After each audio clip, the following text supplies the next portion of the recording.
groceries, at kung ano pa. Aware tayo sa mga sari-sari store na kung saan hindi tayo nakakabili ng mga simpleng bilhin tulad ng ano ba nabibili sa sari-sari store? Basically, and natawag na sari-sari store. At ang maganda dito, what if ang isang simpleng sari-sari store ay maging tulad ito? So, mamaya, ito po ang aking i-feature for today sa Live Life by Bebel, ang RCS Supermarket ng Santa Ana. At i-assist po ako ng napakalaking sa aking pilit, si Ms. Joan Salas, ang HR Head ng RCS. Ano po natin sa TV ng aming RCS Supermarket Santa Ana Vlog?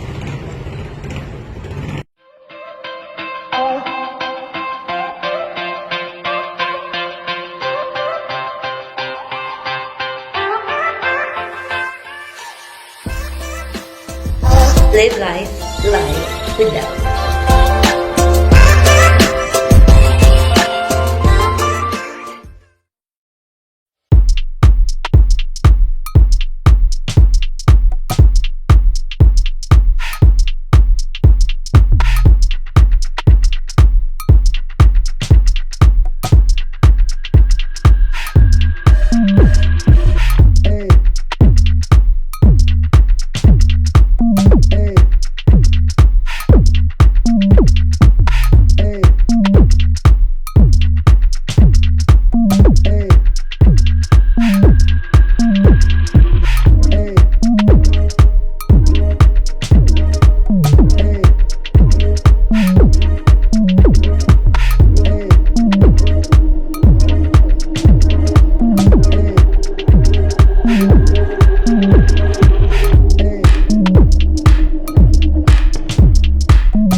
I-picture out yun eh.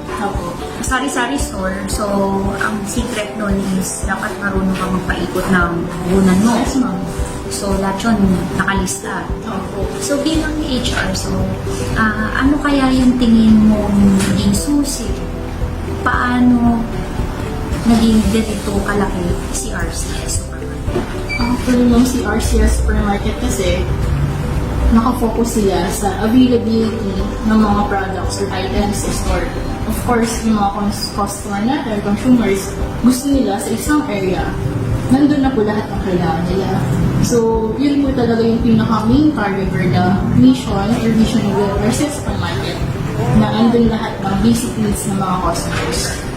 Then, aside sa availability of the products or items, of course, dapat affordable po yan. Important po yan. Yes, we have low prices on the reasonable prices na talaga siya. Hindi siya, then dahil din sa quality ng items, hindi lang siya mababa, but the quality of course, andun din po. So parang kung balak kong magtayo din ng sari-sari store, may konting baba siya sa SRP or suggested retail price ng isang o yun na talaga. Yun na yun. So, knowing that po, so lumago na lumago si RCS. Marami po kasi sa ating mga kababayan na nagsisimula rin sa isang sari-sari store. Ngayon, ano kaya yung may ipapayo niyo as head naman in terms, paano palaguin ang ganitong klaseng business? Of course, ma'am, hindi naman po ako businesswoman, pero from my lang po point of view, sa business po kasi importante, of course, you care your customers.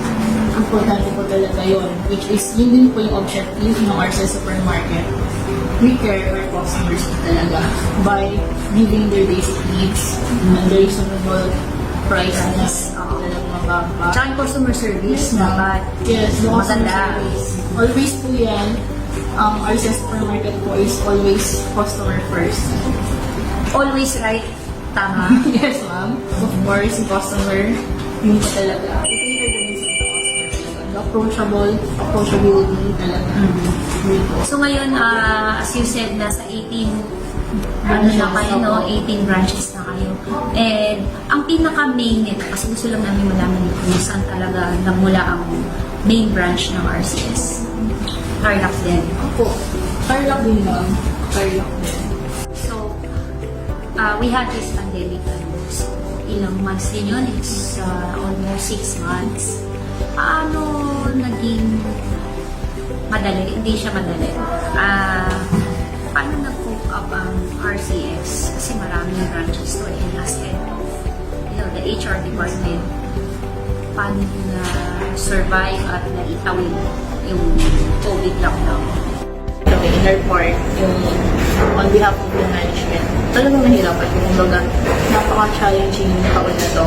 Kasi ang dami natin napagdaanan ng mga trials this year, not just only pandemic, pero yung mga buwan pa ng taon, meron na tayong mga na-encountered problems. Ang naging susi po ni RCS Supermarket is we have our stocks naman po. Kumbaga, pero nandun po yung nagkulang kami, but the management always find ways para makita po yung basic needs ng mga customers po namin, ng mga pamilya natin. Kasi, ang tingin ko dyan, once nung lockdown, lahat stop, pati yung Yes. manufacturer na kinukunan niyo, mag-shortage siya. At the same time, nagbukas ba yun nung lockdown? Yes, ma'am. Nagbukas Nagbukas naman. naman. It depends lang po sa announcement ng government. If talaga totally closed na. Kasi may parang naging siya, schedule Yes, na may quarantine pass, Opo. what time, kung anong purok yung pwede mamili that day. Opo. Sinusundan po ng RCS Supermarket. Kung ano yung guidelines na binigay ng government, sinusundan po namin. Then, we go up by kung ano po yung available, kung sa mga empleyado po namin, sino mga available na pumasok, sila lang po. And then, nagtutulungan po sila. Because of their unity, we cater the needs of our customers. Yung mahirap po syempre, ilan lang po yung pumapasok sa kanila because of the lockdown. But because of them, yung mga empleyado po namin na pumasok during that lockdown, we have the unity kasi ma'am. Yung din. Then, kasi, ang tingin ko dyan, once nung lockdown, lahat stop, pati yung manufacturer na kinukunan nyo, mag-shortage siya. At the same time, nagbukas ba yun yung lockdown? Yes, ma'am. Nagbukas naman. It depends lang po sa announcement ng government. If talagang po sila totally closed. Kasi may parang may siya schedule Yes, na kung may quarantine pass, and at what time, kung anong turok yung pwede mamili at that day. Sinusundan po ng RCS kung ano yung guidelines na binigay ng government, sinusundan po namin. Then, we cope up by kung ano po yung available, kung mga empleyado po namin, sino mga available na pumasok, sila lang po. And then, magtutulungan po sila. Because of their unity, we cater the needs of our customers. So, mahirap po syempre, ilan lang po yung pumapasok sa kanila because of the lockdown. But because of them, yung mga empleyado po namin na pumasok during that lockdown, we have the unity kasi lang. Unity din. Then, yung sa consumers natin, meron naman tayo mga parang promo or parang pang tulong sa pandemic. At yun during the lockdown, or still the same. Yes, ma'am. Nagbagsak ba ng products? Hindi po. Hindi. Basta may promo lang. Yung Yes, ngayon ma'am. yung sinabi mo kanina Opo, na mga promos. parang bundle. Yes po, bundle packs. Mga ganyan. Ito personal question. How did you feel na yung mga consumers natin? Siyempre, nahihirapan. So, hindi ba walang work but they have to buy the basic needs. Personal, ano yung maibabahagi mo sa ating viewers during the lockdowns? Nakita mo, hirap din ng consumers natin. Ang advice ko lang, personal advice ko lang is that kailangan talaga po is we have the budget. Kumbaga, hindi po talaga mag-gumastos kumbaga kung hindi siya kailangan para in case of emergency, meron tayong magamit. Kasi this lockdown po or this pandemic, hindi po natin inaasahan. So, madami po sa atin. Siyempre, yung mga iba po, hindi naman ganun katulad ng ating po na talagang may kaya or meron talagang may ibibili. Kamusta po yung mga iba? So, that our supermarket po is really to help. So, yung mga in part of the management, on behalf of the management, hindi naman po sa ano kami sa RCS supermarket. Tumulong din naman po kami sa mga municipal, municipalities, call for that. Kasi po, ang RCS hindi naman po sa business talaga. Kumbaga, kung saan po rin sa RCS, is really po sila sa mga consumers niya. po. And yun nga po, at advice po, yun po, na we have our talaga budget na dapat. Yes. At hindi yung bili ng bili Yes, ng po. hindi naman kailangan. Kasi hindi natin malalaman kung kailan magkakaroon ng dito pandemic, lahat hindi nag-expect. Tapos, shortage ng manufacturer, syempre, ang isang supermarket pag may short doon, hindi rin makakapag-provide. So, ano rin nabibili, magkakaroon ng agawan. opo, Sana yan ang medyo minsan hindi nako-confuse kasi natataas ang presyo. Dito kasi yun guys, kapag shortage, yun yung law of supply and demand. Na pag yan ay kapos magkakagawan, expect nyo pong mga but in RCS, ma'am, Hindi. Hindi Okay. po kami nag-gas ng presyo or whatsoever. So, the SRP pa rin. Yes, ma'am. Same lang.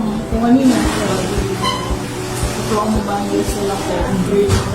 Looking for the needs if possible. The management always find ways po talaga. In case na mag-out of stock po kami, talagang si management po naghahanap ng way talaga para ibigay ng stocks na meron po. Bigay ng stocks na kailangan po talaga ng mga marine. Miss Joanne Salas, maaari niyo po bang i-invite ang ating mga mamimili dito sa RCS Supermarket?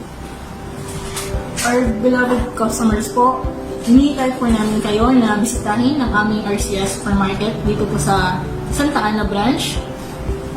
Marami po kaming promos or bundle packs para po sa inyo. Ayun, at saka sa, syempre, pandemic ngayon. So, alam po natin yung hirap ng buhay. Open po, sabi nga ni Ms. Salas kanina, as Head of HR Department, currently hiring sila. Yes, ma'am. RCS Supermarket Santa Ana branch is open every day at 7 a.m. to 6 p.m. And we are continuous hiring po for the applicants na willing po na mag-apply sa aming RCS Supermarket. Ayun. So, before I end this, no, gusto ko pasalamatan lahat ng mga sumusuporta sa Live Life, Live with Mel, at sa LGU po ng Sataanang who helped me para makapanayang ang RCS Supermarket at pinabigyan kami na ma-tour itong opportunity pala na binigay sa amin. And also, RCS is hindi na supermarket guys ha. Ito ay Meron din po, kasi sa supermarket po, meron din po kami general merchandise at fashion line. Yun po.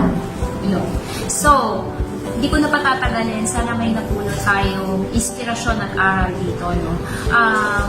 Nagsimula sa isang sari-sari store, who would have thought na ngayon ay merong 18 branches. And may upcoming. And by next year po, meron po kami i-open na branch at Baliwag, Bulacan. So, huwag po tayong huminto sa namangarap. Simpleng pangarap. Sino ba mag-i-expect na lalago din yung pangarap natin? Basta ang sikreto, sabi nga ni Miss Joanne kanina is matuto kayong mag-budget. Kung hindi kailangan bilhin, huwag muna bilhin. Kung gusto nyo, lumago ang pera nyo. So, sa ulitin guys, maraming salamat.